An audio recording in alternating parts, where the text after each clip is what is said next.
নমস্কার বন্ধুরা, আমি প্রিয়াঙ্কা। আমার রন্ধনিকা চ্যানেলে আপনাদের সবাইকে স্বাগত জানাই। আজ নিয়ে এসেছি কলা পাতায় থোড় চিংড়ির পাতুরির রেসিপি। তাহলে চলুন দেখে নিই আজকের রেসিপি। প্রথমে এখানে আমি থোড় নিয়ে নিলাম। সেই থোড়গুলোকে এরকম গোল গোল চাক চাক করে টুকরো করে নিয়েছি। সেইগুলোকে এবার একটা মিক্সির জারে দিয়ে দিচ্ছি। এখানে আমি 250 থেকে 300 গ্রাম মতো থোড় নিয়েছি। আপনাদের একবার দেখিয়ে দিচ্ছি থোড়টা ঠিক কীভাবে কেটেছি। আপনারা দেখে বুঝতেই পারছেন। এবার এটাকে মিক্সিতে ভালোভাবে ব্লেন্ড করে নেব। চলুন ব্লেন্ড করে নিয়ে আসি। দেখুন ব্লেন্ডটা করেছি যে একদম মিহি করে পেস্ট করেছি। তারপরেও যদি কোনো টুকরো থেকে থাকে তাহলে আরেকবার মিক্সিটাকে যদি আমরা ঘুরিয়ে নিই তাহলে কিন্তু মিহি পেস্ট পেয়ে যাব। আর এই বাটাটা করার সময় কিন্তু আমি এক ফোঁটাও জলের ব্যবহার করিনি। কিন্তু থোড় বাটার সময় থোড়ের যে নিজস্ব জল সেটা যেটা বেরিয়েছে সেটা কিন্তু ফেলবো না। আপনারা দেখে কিন্তু বুঝতে পারছেন কতটুকু জল বেরিয়েছে। এবার এটাকে সাইডে রাখি। চলুন এবার এটার একটা পেস্ট তৈরি করে নিই, মানে এই রান্নার একটা পেস্ট। তার জন্য প্রথমে নিয়ে নিচ্ছি বেশ খানিকটা নারকেলের টুকরো। সেটাকেও মিক্সিতে মিহি করে বেটে নিয়ে আসি। যদি সম্ভব হয় তাহলে এটাও কিন্তু জল ছাড়াই বেটে নিতে হবে। তবে যদি মনে হয় সামান্য জল দিতে হবে তাহলে জল দিয়ে বেটে নেবেন, কিন্তু তাই বলে অত্যাধিক জল কিন্তু দেবেন না। দেখে নিন মিক্সিতে ঠিক কতটা মিহি করে বেটে নিয়েছি নারকেলটা কিন্তু খুব ভালোভাবেই মিহি করে বাটা হয়েছে। এবার এটাকে একটা বাটিতে ঢেলে নেব। আমার কিন্তু আরও একটা পেস্ট করা বাকি আছে, কিন্তু যেহেতু অনেক সময় নারকেল কোনো কিছুর সাথে ভালোভাবে পেস্ট হয় না তাই আগে করে নিলাম। এবার করে নেব সেকেন্ড পেস্ট। তার জন্য নিয়ে নিলাম 4টে কাঁচা লঙ্কা আর নিয়ে নিচ্ছি কালো সর্ষে। আপনারা এখানে কেউ চাইলে সাদা সর্ষেও ব্যবহার করতে পারেন বা কালো সাদা উভয় সর্ষেই কিন্তু ব্যবহার করতে পারেন। এবার এই কাঁচা লঙ্কা আর কালো সর্ষেটাকে সামান্য পরিমাণে জল দিয়ে মিহি করে পেস্ট করে নেব। তাহলে চলুন নিয়ে আসি পেস্ট করে। দেখুন কতটা মিহি করে পেস্ট করে নিয়েছি।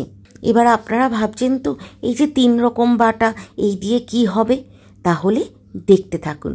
এবার কি করলাম, এই যে থোড় বাটাটা তার মধ্যে দিয়ে দিলাম নারকেল বাটা। প্রথমে নারকেল বাটা দিয়ে দেওয়ার পরে এবার দিয়ে দেব সর্ষে আর কাঁচা লঙ্কা বাটা। সর্ষে আর কাঁচা লঙ্কা বাটাটা সম্পূর্ণ দিয়ে দিলাম। সব সময়ের মতো কিন্তু আবার মিক্সি ধোয়া জল দিয়ে দেওয়া যাবে না। এবার দিয়ে দেব ড্রাই উপকরণ। প্রথমেই দিয়ে দিলাম আন্দাজ মতো নুনটা কিন্তু রান্নার আগেই একটু চেখে দেখে নিতে হবে। আর দিয়ে দিচ্ছি আন্দাজ মতো চিনিটা কিন্তু অবশ্যই এখানে দিতে হবে। এবার খুব সামান্য পরিমাণে হলুদ দিয়ে দিলাম। এবার দিয়ে দেব কাঁচা তেল। অবশ্যই কিন্তু সেটা সর্ষের তেল হতে হবে। আর এখন সর্ষের তেল দিয়ে দেওয়ার পরে ভালো করে মেখে নেব। মেখে নেওয়ার পরে 5 মিনিট স্ট্যান্ডিং টাইমে রাখতে হবে। ঠিক এই সময়েই কিন্তু নুন আর চিনিটা চেখে দেখে নিতে হবে। আরেকটা কথা বলি, পরে যদি মনে হয় তেল দিতে হবে তাহলে তেলও দিতে হবে। 5 মিনিট হয়ে যাওয়ার পরে এর মধ্যে দিয়ে দিচ্ছি চিংড়ি মাছগুলো। এবার চিংড়ি মাছগুলো থোড় মাখার সাথে খুব ভালো করে মেখে নেব।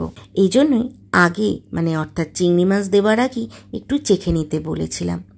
এবার গ্যাসের আঁচে কড়াই বসিয়ে দিয়ে কড়াইতে 2 চামচ ছোট চামচের 2 চামচ তেল দিয়ে দিলাম। তেলটা দেওয়ার পরে তার মধ্যে একটা কলা পাতা বসিয়ে দিলাম। কলা পাতাটা দিয়ে দেওয়ার পরে দেখবেন একটু বাদেই সেটা আস্তে আস্তে নরম হয়ে আসছে।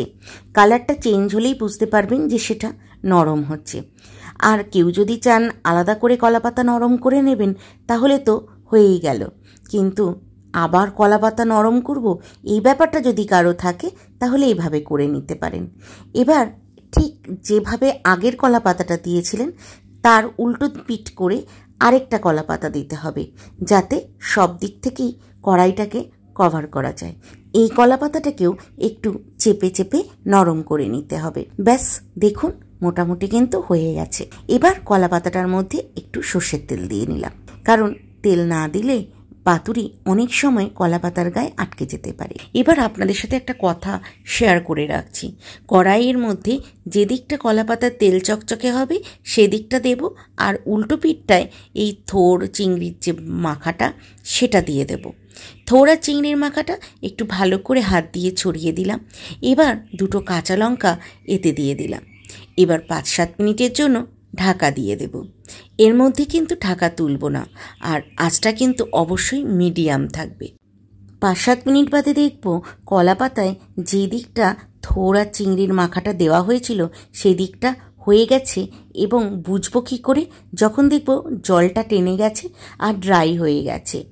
এবার সেটাকে কড়াইয়ের থেকে একটা পাত্রে নামিয়ে নিলাম। এবার কিভাবে এই পাতুরিটাকে আমি উল্টাবো খুব সহজ পদ্ধতিতে সেটা আপনাদেরকে দেখিয়ে দেব। দেখুন, কলা পাতায় আবারও সেমভাবে তেল মাখিয়ে নিচ্ছি। তেলটা মাখিয়ে নেওয়ার পরে এই কলা পাতাটাকে, অর্থাৎ এই যে তেল মাখানো কলা পাতাটা, সেটা দিয়ে দেব এই যে পিঠটা হয়নি তার ওপরে। প্রথমে আগে কলা পাতাটা এর ওপরে দিয়ে দেওয়ার পরে ঠিক যেভাবে দিয়েছি লম্বাভাবে, তাহলে দিয়ে দেব পরের কলা পাতাটাকে আড়াআড়িভাবে।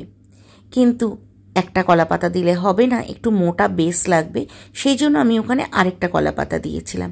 এবার দেখুন আড়াআড়িভাবে দিয়ে দিয়েছি আরেকটা কলা পাতা, ওপরে একটা ঢাকনা চাপা দিলাম। এবার উভয়কে একসাথে ধরে উল্টে দিলাম। দেখুন কত সহজে আমরা কিন্তু উল্টে নিলাম। এখনকার দিনে আমরা কিন্তু অনেকেই এই কলা পাতা উল্টোনোর ভয়েও এই রান্না করি না। কি করি না, কড়াইতে একবারে মেখে ঝুঁকে বসিয়ে দিই। কিন্তু আজ আমি যেভাবে দেখিয়ে দিলাম, এর থেকে সহজ পদ্ধতি কি হতে পারে আপনারা বলুন তো? আচ্ছা, এইবার এই সম্পূর্ণটাকে উল্টে দেওয়ার পরে ওপরে আরেকটা কলা পাতা দিয়ে একটু ঢাকা দিয়ে দিলাম। এবার এটাকে চলুন গ্যাসে বসিয়ে দিই। আপনাদেরকে দেখানোর সুবিধায় আমি কিন্তু গ্যাস থেকে নামিয়ে ব্যাপারটা করেছি। আপনারা চাইলেই কিন্তু এটা গ্যাসে বসানো অবস্থাতেও করতে পারেন। আর এই যে ঢাকাটা তুলে দিলাম 2-3 মিনিট বাদেই কিন্তু যে ভেপারটা তৈরি হয়েছিল, তার জন্য যে জলটা কলাপাতার ওপরে পড়েছিল সেটা ফেলে দিলাম। এবার আর ঢাকনা দেব না, এইভাবে আর 4 মিনিট মতো করব, তাহলেই কিন্তু রান্না হয়ে যাবে। দেখুন রান্না কিন্তু প্রায় হয়েই গেছে। এবার গ্যাসের ফ্লেমটা বন্ধ করে দেব। কিন্তু এই রান্নাটা চলাকালীন গ্যাসের ফ্লেম কিন্তু লো টু মিডিয়াম ছিল। আর নামানোর ঠিক আগ মুহূর্তে কয়েক সেকেন্ডের জন্য আমি গ্যাসের ফ্লেম হাই করে দিয়েছিলাম, এই ধরুন 30 সেকেন্ডের মতো। এবার সম্পূর্ণ পাতুরিটা খুন্তির সাহায্যে নামিয়ে নিয়ে আসলাম। এবার আপনাদেরকে দেখিয়ে দিই রান্নাটা ঠিক কেমন হয়েছে। কিন্তু যে গন্ধটা বেরিয়েছে সেটা তো অসাধারণ।